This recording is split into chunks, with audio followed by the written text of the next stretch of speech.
Hello, dear friends, welcome to our YouTube channel, USAFootballZone, latest football highlights. Some rivalries in international football are legendary: England and Scotland, Germany, and the Netherlands. But what if I told you that there was a rivalry so balanced, so intense that after more than a century of passion, glory and heartbreak, the two countries were almost extinct? This is the story of Argentina and Brazil's fight for footballing supremacy. A rivalry that FIFA itself has called the essence of football rivalry. Our story begins more than 100 years ago. The stage is Buenos Aires. On September 20, 1914, in their first official match, Argentina set the tone with a 3-0 victory over their neighbors. It was a sign of things to come. For the first few decades, Argentina dominated, winning more than twice as many matches as Brazil. This early lead fueled Brazil's desire for revenge and solidified Argentine pride. This was not just a friendly attack. From the start, it was a battle for glory and the title of the true powerhouse of South America. The seeds of enmity were sown, and they soon grew deeper. For many, the rivalry really came to the fore in the 1937 South American Championship, the tournament we now know as the Copa America. After a brief period of on-field brawls, the two teams met in the playoff final. The match was so heated that it didn't end until almost 2 a.m. After 90 minutes of goallessness, it went into extra time, where a young Argentine forward named Vicente de la Mata scored twice to give Argentina a 2-0 victory. The game was marred by fighting between players, and in the Brazilian press, the incident is still remembered as O Jogo de Vergonha, the game of shame. The line had been crossed. It wasn't just a rivalry anymore, it was a grudge. The wild back-and-forth nature of this battle is perfectly illustrated by two stunning scorelines just 5 years apart. In 1940, playing in Buenos Aires, Argentina achieved the biggest victory in the history of this match, a stunning victory. They defeated Brazil 6-1, an insult that echoed across the continent. But in football, revenge is best taken on the field. Just 5 years later, in 1945, it was Brazil's turn. Playing in Rio de Janeiro, the Seleção got their revenge, defeating their own team 6-2 in a stunning victory. It was Brazil's biggest ever victory over their opponents. These disastrous results proved that when these two great teams face off, anything is possible. One year, one team could be on top of the world. The next, they could be looking down from the canvas. Such was the volatile, unpredictable nature of the Super Clásico. For decades, Argentine football had been known for its creative and skillful play. But things began to change after the 1958 World Cup. This shift in thinking helped cement the modern character of their opponents. While Argentina adopted a physical, win-at-all-costs approach, Brazil refined the beautiful game.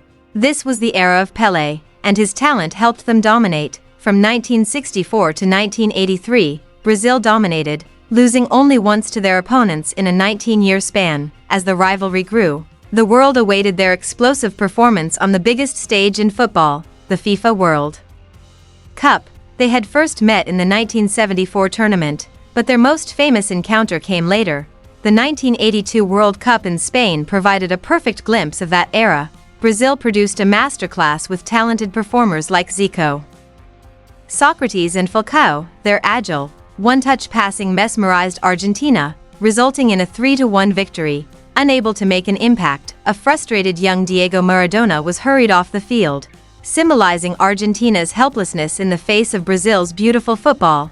But football has a strange way of taking revenge. 8 years later, at the 1990 World Cup in Italy, the roles were reversed. Brazil were the clear favorites, dominating the round of 16 from the start. They started the craft, and the Argentine goalkeeper was playing the best game of his life. Then, with just 10 minutes remaining, came the moment of brilliance. Diego Maradona, who had been on the ball throughout the game, darted through the yellow-shirted players, drew 3 defenders and then made an impossible pass to his strike partner Claudio Caniggia. Caniggia beat the goalkeeper and scored the only goal. Against all odds, Argentina won. Maradona had magic against Brazil's dominance, and magic won that day. As Maradona and Pelé's popularity grew, new gods emerged to shoulder the burden of the rivalry. Lionel Messi for Argentina and Neymar for Brazil. Over the years, the story has been the same. Neymar won trophies for Brazil, while Messi, for all his club success, has never won anything for his country. He had lost a Copa America final and a World Cup final. which was a heavy burden for one of the greatest players of all time. The pressure was immense, and even more so when they faced Brazil. The 2021 Copa America final was held at the famous Maracana Stadium in Rio de Janeiro. It was the perfect venue, defending champions Brazil, playing at home against their arch-rivals Argentina, and at the heart of it was Lionel Messi, eager to finally lift the trophy in blue and white stripes. The game was exciting and intense, but a breakthrough came in the 22nd minute. A great long pass from Rodrigo de Paul found Angel Di Maria, who flicked the ball over the Brazilian goalkeeper. Argentina defended fiercely for the rest of the game. The final whistle blew. Argentina won 1-0. A 28-year trophy drought was over. Lionel Messi finally became his country's champion on his knees, weeping, against Brazil. On their own turf, it was the sweetest victory imaginable. Even after that historic victory, the odds were still stacked. In November 2023, the World Cup qualifiers were once again held at the Maracana. The match was delayed for 30 minutes due to violent clashes between fans on the pitch, forcing the Argentine players to briefly retreat to their locker rooms. After the game began, another tense, bitter situation developed. The decisive moment came from a corner, when defender Nicolas Otamendi headed in the only goal of the game. Argentina's 1-0 victory was more than just a victory, it was a historic statement. It handed Brazil their first home defeat in World Cup qualifying history. It was another brutal, decisive chapter in a story that continues to be written. So where do we stand after all this time, after all the fighting, the legends, the heartbreak and the glory? The numbers are staggering, over 110 official matches. The records are incredibly close. Brazil has a slight edge in terms of wins, but the difference is very small. As of the end of 2023, there have been 110 official matches, according to FIFA records, of which Brazil has won 43 and Argentina 41, with 26 draws. In those matches, Brazil has scored just 5 more goals than Argentina. It is so intense, so emotional, that it is almost a perfect statistical balance. This is not just a football rivalry, as FIFA says, it is the essence of football rivalry. It is a clash of cultures, a story of national pride, of art versus practical thinking, of God versus man. From Pelé to Maradona, Zico to Messi, this match has been the stage for the greatest players in the game. It is a story marked by moments of brilliant skill and astonishing anger. And more than a century later, the closeness of the record tells you all you need to know.